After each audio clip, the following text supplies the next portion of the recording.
നമസ്കാരം. തിരുവനന്തപുരം വെഞ്ഞാറമൂട് അഫാൻ എന്ന 23 വയസ്സുകാരൻ അദ്ദേഹത്തിൻ്റെ ഫാമിലിയിൽ 5 പേരെ കൊന്നു. ഓക്കെ, ഒരാൾ അദ്ദേഹത്തിൻ്റെ കാമുകിയാണ്, അല്ലാണ്ട് അമ്മയെ ആക്രമിച്ചു, ഹോസ്പിറ്റലിലാണ്. ഓക്കെ, അത് അതിക്രൂരമായിട്ടാണ് ഇവരെ എല്ലാവരെയും കൊന്നിരിക്കുന്നത്. അമ്മയെ ആക്രമിച്ചത് അതിക്രൂരമായിട്ട് തന്നെയാണ്. അതെങ്ങനെയോ രക്ഷപ്പെട്ടു. ഓക്കെ, അതായത് ഇപ്പോഴും സീരിയസ് ആണ്, ബട്ട് ഈ പറഞ്ഞതുപോലെ അതിക്രൂരമായിട്ടാണ് അവൻ അമ്മയെ ആക്രമിച്ചത്. ഇതിന് മുമ്പ് ഞാൻ ഒരു വീഡിയോ ഇട്ടിട്ടുണ്ടായിരുന്നു. അപ്പോൾ അതിനകത്ത് വളരെ വ്യക്തമായിട്ട് പറയുന്നുണ്ട്, ഇതിനകത്ത് അസ്വാഭാവികത കുറേ ഉണ്ട്. ഇപ്പോഴും പോലീസുകാരും അത് അന്വേഷിക്കുന്നത് മാത്രമേ ഉള്ളൂ. ഇദ്ദേഹത്തിൻ്റെ ഹിസ്റ്ററി പരിശോധിച്ചുകൊണ്ടിരിക്കുകയാണ്. ഇദ്ദേഹം ആരുടെ നിന്നൊക്കെയാണ് പണം വാങ്ങിയിട്ടുള്ളത്, കടം ഒരുപാടുണ്ടെന്ന് പറയുന്നു. പക്ഷെ ഞാൻ ഇപ്പോഴും പറയുന്നത് ഇതൊന്നും അല്ല ഈ കൊലയ്ക്ക് പിന്നിലെ കാരണം. ഇതിനു മുമ്പ് നമ്മളെടുത്ത വീഡിയോയിൽ പറഞ്ഞിട്ടുണ്ടായിരുന്നു, കടമോ അല്ലെങ്കിൽ ഇദ്ദേഹത്തിൻ്റെ കാമുകിയുമായിട്ടുള്ള ബന്ധമോ ഇതൊന്നുമല്ല. അതായത് കാമുകിയുമായിട്ടുള്ള ബന്ധം വീട്ടുകാർ അംഗീകരിക്കാത്തതോ ഒന്നുമല്ല കാരണം. ഇവർ പറയുന്നത് എന്താണെന്ന് വെച്ചാൽ, കടം കാരണം കൊണ്ട് ആ കൂട്ടം ആത്മഹത്യ ചെയ്യുന്നു എന്നുള്ള രീതിയിൽ കൂടെയൊക്കെയാണ്. ഓക്കെ, അവർ ഓൾറെഡി ആത്മഹത്യ ചെയ്യാൻ ഇരുന്നതാണ്.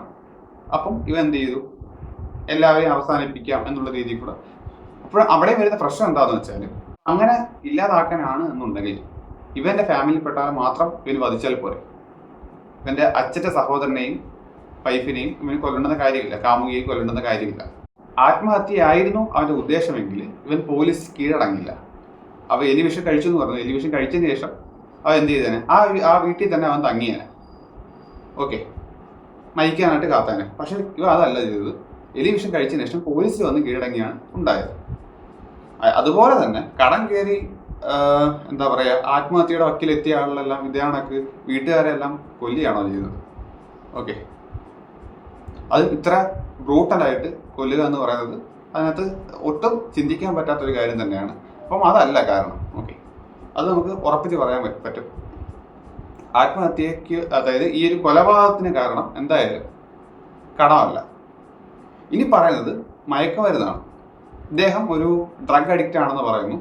പക്ഷെ അവിടെയുള്ള പ്രശ്നം, ഡ്രഗ് അഡിക്റ്റ് ആണെന്ന് പറയുന്നു എങ്കിലും ഇപ്പം ഇവനെ എടുത്തിട്ട് ഇപ്പോൾ ഇത്രയും ദിവസമായി, ഇതുവരെ അവൻ വിഡ്രോവൽ സിംറ്റംസ് ഒന്നും കാണിച്ചതായിട്ട് നമ്മൾ അറിവില്ല. ഒരു ചാനലിൽ അങ്ങനെ പറഞ്ഞ് കേട്ടില്ല. വിഡ്രോവൽ സിംറ്റംസ് എന്താണെന്ന് വെച്ചാൽ, ഇപ്പം ഈ സ്ഥിരമായിട്ട് മയക്കുമരുന്ന് ഉപയോഗിക്കുന്ന ആളുകൾ, അല്ലെങ്കിൽ വേറെ എന്തെങ്കിലും മദ്യം കഴിക്കുന്നവരാണെങ്കിലും മതി, നല്ല രീതിയിൽ മദ്യം കഴിക്കുന്നവരാണ് എന്നുണ്ടെങ്കിൽ അത് കിട്ടാതെ വരുമ്പോൾ ഒരു വിഡ്രോവൽ സിംറ്റംസ് കാണിക്കും. ഓക്കെ, മാനസികമായിട്ട് പല പ്രശ്നങ്ങൾ കാണിക്കും സാധനം കിട്ടാതെ വരുമ്പോൾ. പക്ഷെ ഇതിപ്പം ഈ ഒരു കേസിൽ എങ്ങും പറഞ്ഞിട്ടില്ല ഇവൻ ഇങ്ങനെ ഒരു ഇഷ്യൂ കാണിക്കുന്നുണ്ടെന്നോ. അങ്ങനെ കാണിക്കുകയാണെങ്കിൽ നമുക്ക് ഉറപ്പിക്കാം, ഓക്കെ, ഇവൻ മയക്കുമരുന്നിന് അടിമയാണ്. അതിൻ്റെ രീതിയിലായിരിക്കാം അവൻ എന്ത് ചെയ്തത്, ഇവരെല്ലാം കൊന്നത്. പക്ഷെ അത് നമുക്ക് പറയാൻ പറ്റുന്നില്ല. ഈവൻ ഈ മയക്കുമരുന്നിൻ്റെ ഇതിലാണെങ്കിൽ കൂടിയും ഇവരിത് വളരെ പ്ലാൻഡ് ആയിട്ടാണ് ചെയ്തത്. അതായത് ഒരു മർഡർ കഴിഞ്ഞതിന് ശേഷം എത്രയോ മണിക്കൂറിന് ശേഷമാണ് അടുത്തത് പോയി ചെയ്തത്, ഇവിടെ വന്ന് അടുത്തത് ചെയ്യുന്നതും മറ്റേ ഓട്ടോയിൽ കയറി എന്താണ് സ്റ്റേഷനിൽ ചെല്ലുന്നത്. ഇതെല്ലാം സ്വയബോധത്തോടെ ചെയ്തതാണ്. ഇല്ലെന്ന് പറയാൻ ആർക്കും പറ്റില്ല. ഇനി നമുക്ക് ഇങ്ങനെ ചിന്തിക്കാം, ഇനി അവൻ വല്ല സൈക്കോപാത്തോ സോഷ്യോപാത്തോ മറ്റോ ആണോ. പക്ഷെ അതിൻ്റെ ഹിസ്റ്ററി എങ്ങുമില്ല. ഓക്കെ, എങ്ങും കാണിക്കുന്നില്ല. അങ്ങനെ നമുക്ക് വേണമെങ്കിൽ ചിന്തിക്കായിരുന്നു. ഓക്കെ, പിന്നെ വേറെ കുറച്ച് ഇത് പറയുന്നതാണ്, സിനിമ സ്വാധീനിച്ചിട്ടുണ്ടോ. സിനിമ സ്വാധീനിച്ചിട്ട് ഇങ്ങനെയൊക്കെ ചെയ്യാനായിട്ടാണ് മാർക്കോയുടെ കേസൊക്കെയാണ് പറയുന്നത്. മാർക്കോയ്ക്കകത്താണെങ്കിൽ ഒരിക്കലും വില്ലന്മാരെ ഗ്ലോറിഫൈ ചെയ്യുന്നില്ല. അതുപോലെ തന്നെ മാർക്കോയ്ക്കകത്ത് കൊല്ലുന്ന ആരെയാണ്, സ്വന്തം ഫാമിലിയൊന്നും അല്ലല്ലോ. ഇതിനു മുമ്പും ഇവിടെ ഒരുപാട് വയലൻസ് ഫിലിമൊക്കെ ഇറങ്ങിയിട്ടുണ്ട്. എന്നും കരുതിയിട്ട് എന്ത് ചെയ്തില്ല ആരും. ഇപ്പം പണി കഷായം ഗ്രീഷ്മയും അതുപോലെ തന്നെ ജോളിയും ഇവരാരും ഒരു സിനിമ കണ്ടിട്ടൊന്നും അല്ലല്ലോ ഈ മർഡറൊക്കെ ചെയ്തത്. അപ്പം നമുക്ക് ആ പറയുന്ന ഒരു ബാലിശമായിട്ടുള്ള ചിന്താഗതി മാത്രമാണ്. അപ്പം നമുക്ക് മറ്റേ കുട്ടികൾക്ക് കാണാൻ വേണ്ടി മാത്രം പണം എടുക്കാൻ പറ്റുന്നതും അതും പോസിബിൾ ആയിട്ടുള്ള കാര്യമല്ല. അപ്പം നമുക്ക് സിനിമയെ നമുക്ക് ഒന്ന് ഒഴിവാക്കാം. ഇതിനുള്ള കാരണം സിനിമയല്ല. ഓക്കെ, പിന്നെ അടുത്ത പ്രധാനപ്പെട്ട കാര്യം, ഇവനീ ആക്രമിച്ചത് ഒരു ബ്ലണ്ട് ആയിട്ടുള്ള ഒബ്ജക്റ്റ് വെച്ചിട്ടാണ്. ബ്ലണ്ട് ആയിട്ടുള്ള, അതായത് മൂർച്ചയില്ലാത്ത ഹാമർ വെച്ചിട്ട്.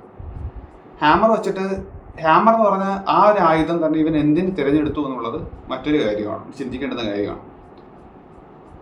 കത്തിയോ വാളോ കണക്കുള്ള മൂർച്ചയുള്ള ഒരു ആയുധം കണക്കല്ല ഈ ഹാമർ എന്ന് പറയുന്നത്.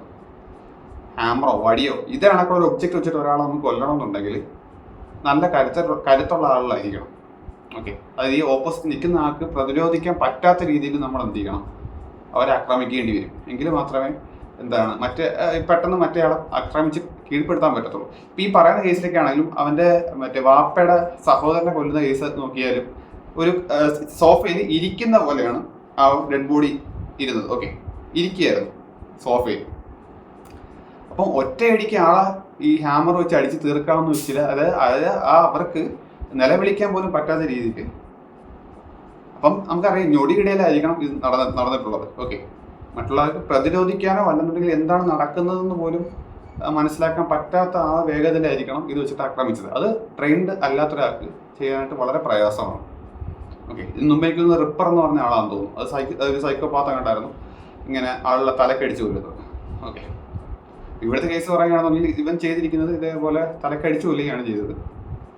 അത് എന്തുകൊണ്ട് ആ ഒരു ആയുധം തന്നെ തിരഞ്ഞെടുത്തു എന്നുള്ളതും നമ്മൾ ആലോചിക്കേണ്ടുന്ന കാര്യമാണ്.